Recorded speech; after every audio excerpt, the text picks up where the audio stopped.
Hello नमस्ते। मैं advocate Hussain बागवान सोलापुर महाराष्ट्र से आपका स्वागत करता हूं अपने YouTube channel being to expert पर। रोज़ाना ज़िंदगी में मनुष्य को कई दस्तावेज़ों से सामना होता है। बहुत से लोगों को दस्तावेज़ के बारे में कोई खास जानकारी नहीं होने के कारण उन्हें गलत सलाह दी जाती है और वे गलती करके बाद में पछताते रहते हैं। बात जब दस्तावेज की आई है तो इस वीडियो में आज मैंने दस्तावेज कैसे बनाते हैं और इसके लिए क्या क्या करना चाहिए, कौन से दस्तावेज पंजीकरण करना चाहिए और कौन से दस्तावेज को पंजीकरण करने की ज़रूरत नहीं, इन दस्तावेज़ों को कितनी स्टैम्प ड्यूटी देनी चाहिए, ऐसे और भी ज़रूरी बातों को मैं आपको बताने की कोशिश इस वीडियो में करूँगा। इससे पहले कि इस वीडियो को स्टार्ट करूं, मेरी आपसे विनती है कि यदि आपको यह वीडियो पसंद आए तो नीचे दिए हुए लाइक बटन को दबाएं। इस वीडियो को शेयर करें ताकि सबको पता चले कि दस्तावेज कैसे बनाते हैं और नीचे कमेंट में बताएं कि यह वीडियो कैसा लगा। इसी तरह के वीडियो के नोटिफिकेशन मिलने के लिए हमारे चैनल बीइंग टू एक्सपर्ट को सब्सक्राइब करें और बेल की घंटी दबाएं। इससे हमें आपका प्यार मिलता है, हमें हौसला मिलता है, जिससे हम ऐसे कानूनी जानकारी के वीडियोस बनाकर इस चैनल पर अपलोड करेंगे। तो आइए चलिए वीडियो को स्टार्ट करते हैं। समाज में लोगों को कई तरह के दस्तावेज बनाने के वक्त आता है, तब हमें यह तय करना मुश्किल होता है कि किस प्रकार का दस्तावेज बनाना है, क्योंकि सभी प्रकार के अनुबंधों को दस्तावेज कहा जाता है। आइए देखते हैं कि दस्तावेज में कौन कौन से प्रकार हैं। वैसे माना जाए तो दस्तावेज कई प्रकार के हैं। मोटे मोटे तौर पर कहूँ तो खरीद का विलेख, बिक्री का विलेख, बिक्री का अनुबंध, एग्रीमेंट फॉर सेल, किराए का विलेख, वसीयत यानी विल जिसे मृत्यु पत्र कहते हैं, बंधक यानी मॉर्गेज, शीर्षक विलेख, साझेदारी विलेख, पार्टनरशिप डीड, संशोधन विलेख आदि शामिल है। इसलिए हमें सबसे पहले यह तय करना होगा कि हमें कौन सा दस्तावेज बनाना होगा। अभी हम अगले मुद्दे पर चलते हैं। अगला मुद्दा है कि दस्तावेज को पंजीकृत यानी रजिस्टर करना अनिवार्य है या नहीं है। तो हमें यहाँ पर यह देखना होगा कि किन दस्तावेजों को रजिस्टर करना कंपलसरी यानी कि अनिवार्य है या नहीं है। यानी हमारा दस्तावेज जो हम करने वाले हैं वह रजिस्टर करने वाले दस्तावेजों में आता है या रजिस्टर न करने वाले दस्तावेजों में आता है।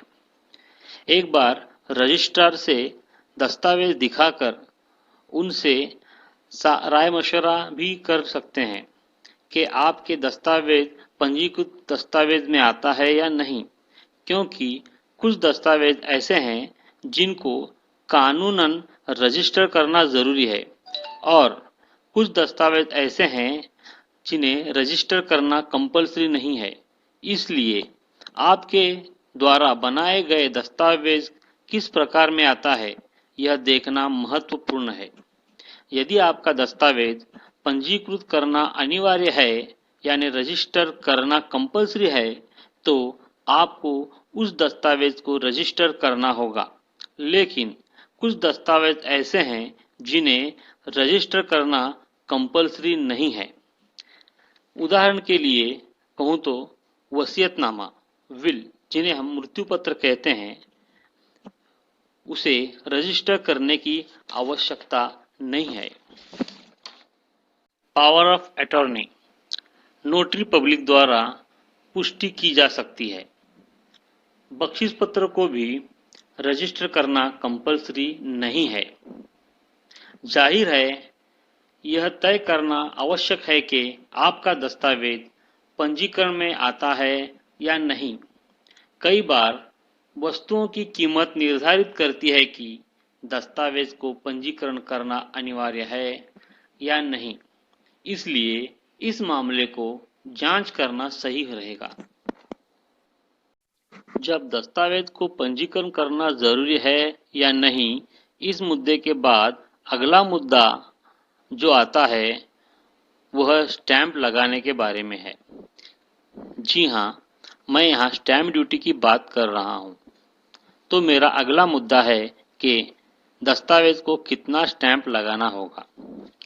अभी स्टैंप की बात आई है तो स्टैंप के दो प्रकार होते हैं, एक जुडिशियल स्टैंप और दूसरा नॉन जुडिशियल स्टैंप।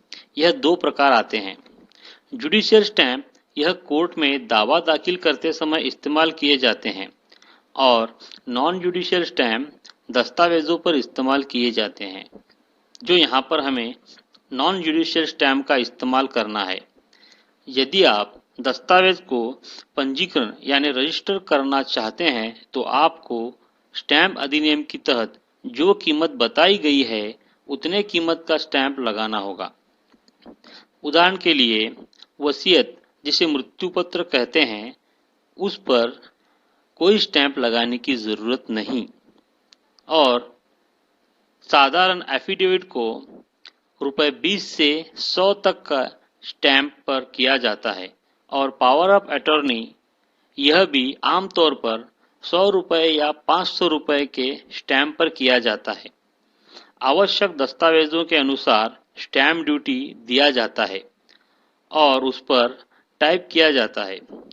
यदि दस्तावेजों को रजिस्टर करना है तो एक बार रजिस्ट्रार यानी पंजीकरण अधिकारी उनको कच्चा दस्तावेज दिखाकर स्टैंप के कीमत का अंदाजा लेना सही रहेगा, जिससे बाद में तकलीफ ना हो।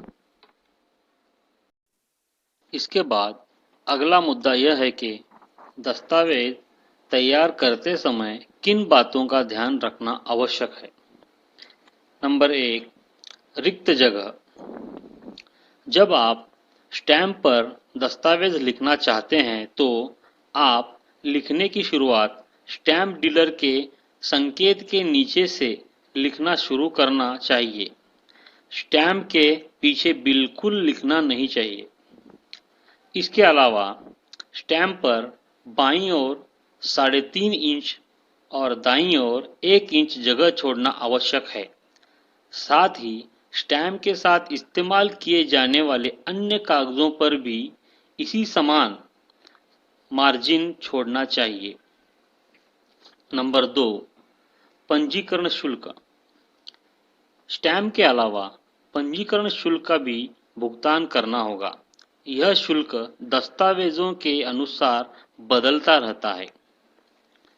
नंबर 3, परिचय, पहचान के लिए यानी आइडेंटिफिकेशन के लिए।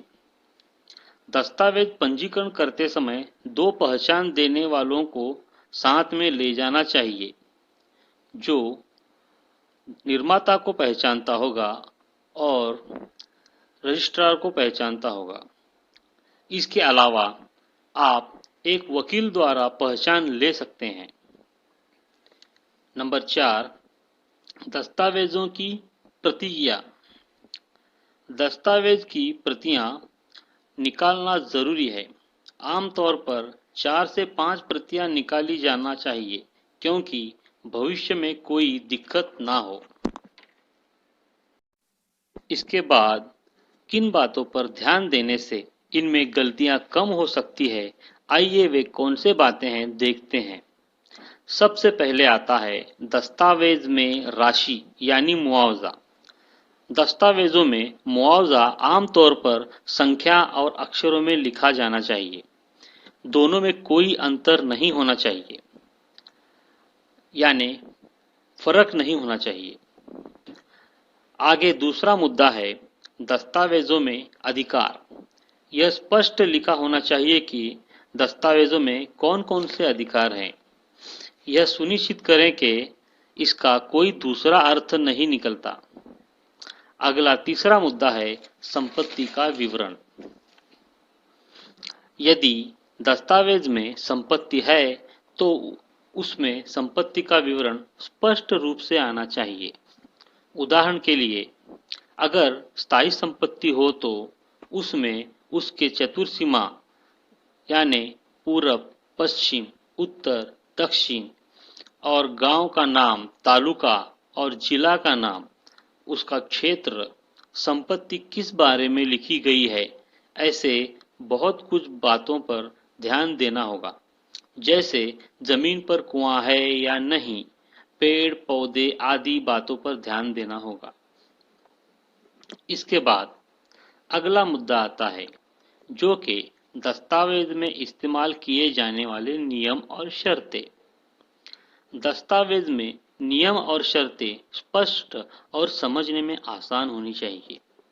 वे एक दूसरे के खिलाफ नहीं होने चाहिए, यानी उनमें कॉन्ट्रडिक्शन नहीं होना चाहिए, क्योंकि इसके अलग अलग अर्थ निकलने जाने के बाद पार्टियों में तकलीफ हो सकती है।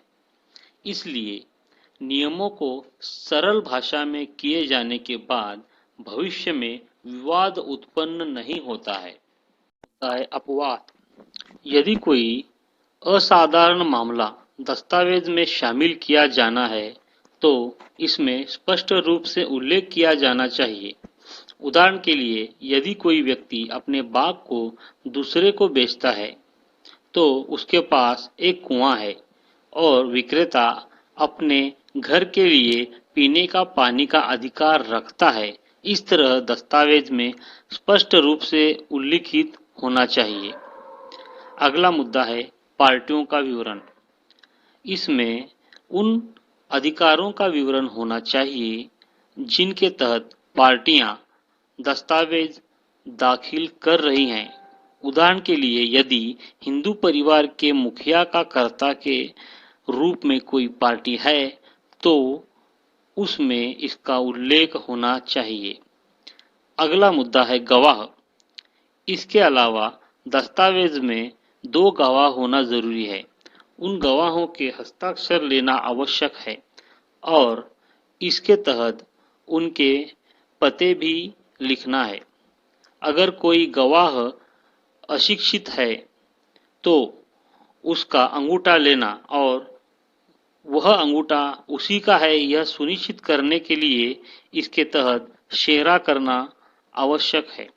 यदि पुरुष गवाह एक पार्टी है तो उसके बाएं हाथ के अंगूठे को आमतौर पर उपयोग किया जाता है और महिला है तो उसके दाहिने हाथ के अंगूठे का उपयोग किया जाता है। अगला अन्य मुद्दे ये है कि इसके अलावा अन्य जानकारी जैसे अतिरिक्त तथ्य खंड, थोड़ा पूर्व इतिहास, दस्तावेज का नाम, दस्तावेज में डाली जाने वाली तारीख, दस्तावेज जिस स्थान पर किया गया हो उस स्थान के जगह का नाम आदि को भी सुनिश्चित करना चाहिए।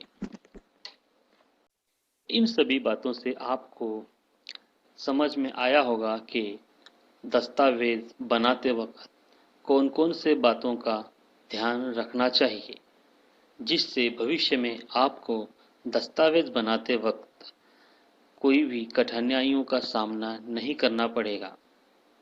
यह वीडियो कैसा लगा यह कमेंट में बताएं। अगर आपको यह वीडियो पसंद आए तो इसे लाइक करें, अपने दोस्तों में शेयर करें और ऐसे ही वीडियो की नोटिफिकेशन के लिए इस चैनल को सब्सक्राइब करें और बेल आइकॉन भी दबाएं। हम भविष्य में ऐसे ही कानून के जो वीडियोज़ हैं इस चैनल पर डालते रहेंगे। धन्यवाद।